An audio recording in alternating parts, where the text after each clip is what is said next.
Jai Gurudev and good morning. Here is the explanation of the poem Hawk Roosting. Okay, before starting with the poem, I should tell you this poem is written by Ted Hughes. He was a Nobel poet laureate of that time. Now, hawk roasting. Hawk, as the word suggests, what is hawk? Hawk एक bird है जिसे हम हिंदी में क्या बोलते हैं? बाज. Roasting means his place जहाँ वो रह रहा है. ओके. नाउ इस पोएम में जो स्पीकर है वो हॉक है. हॉक अपने प्लेस से, अपने रेसिडेंस से he is sitting and saying कि वो इस वर्ल्ड को अपनी नज़रों से कैसे देखता है. सो इस पोएम को हम हॉक की नज़रों से पढ़ेंगे उसके वर्ड्स में. Clear? So speaker is hawk. Now the first para is I sit in the top of the world my eyes closed. वो कहाँ बैठा है? I sit in the top of the wood. Wood means forest का जो सबसे tallest पेड़ है उसके ऊपर वो बैठा है. कैसे? With his eyes closed. In action. In action means he is not doing anything. No falsifying dream between my hooked head and hooked feet. Or in sleep rehearse perfect kills and eats. यहाँ hoc ये बोल रहा है कि although मैं बहुत brave हूँ, मैं बहुत स्ट्रॉन्ग हूँ, मैं बहुत पावरफुल हूँ, स्टिल मैं अपने प्रे को किस तरह से किल और ईट कर सकता हूँ, मैं अपनी स्ट्रेंथ को कैसे बढ़ा सकता हूँ, ये मैं बैठे बैठे सोच रहा हूँ. कैसे? जो मेरे हुक्ड हेड है, जो मेरे हेड एंड फीट है, ये दोनों हुक्ड है. हुक्ड मीन्स फोल्डेड है और मैं कस के पेड़ की उस प्लेस को पकड़ के बैठा हूँ और मैं यही सोच रहा हूँ कि मैं इस हेड और फीट की हेल्प से और अच्छे से कैसे शिकार कर सकता हूँ.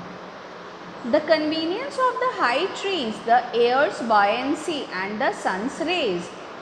हाई ट्रीज़ पर बैठने का उसको क्या फ़ायदा मिलता है, क्या एडवांटेज, क्या कन्वीनियंस मिलता है? Air buoyancy and sun rays are of advantage to me and the earth space upward for my inspection.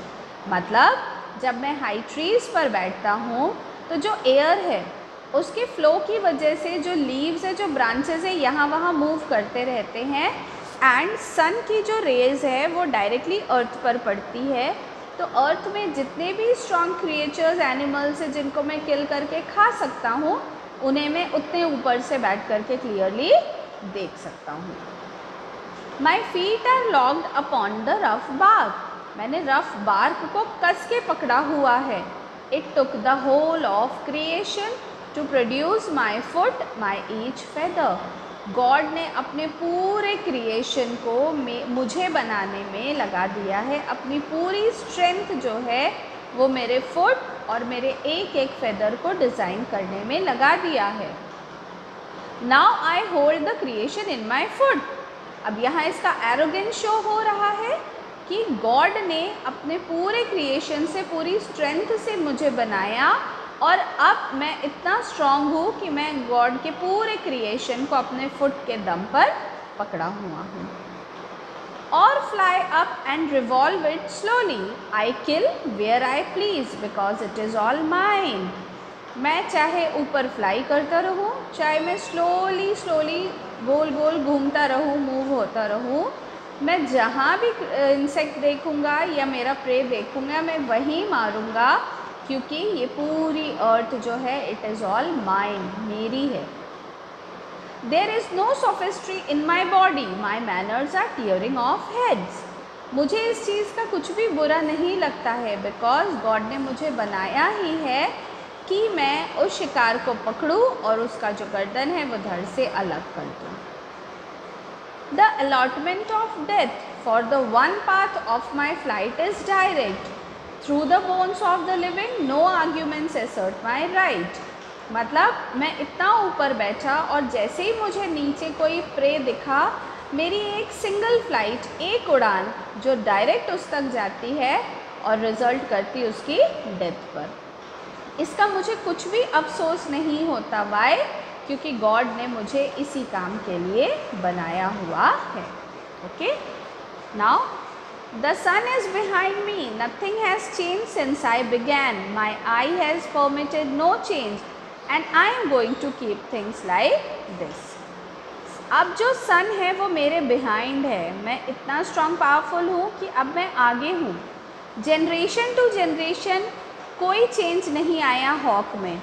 जो मेरे ग्रैंड पेरेंट्स थे वो भी यही करते हैं, मैं भी यही कर रहा हूँ, और जो फ्यूचर जनरेशन आएगी वो भी यही करेगी। My eye has permitted no change, मैंने कभी भी किसी भी हॉक में ऐसा कोई चेंज नहीं देखा हो कि उसे किसी एनिमल को किल करने में बुरा लगता हो। And I am going to keep things like this only, और मैं इसको एज इट इज़ ही कंटिन्यू रखूँगा। I hope it is clear. Jai Gurudev, God bless you everyone.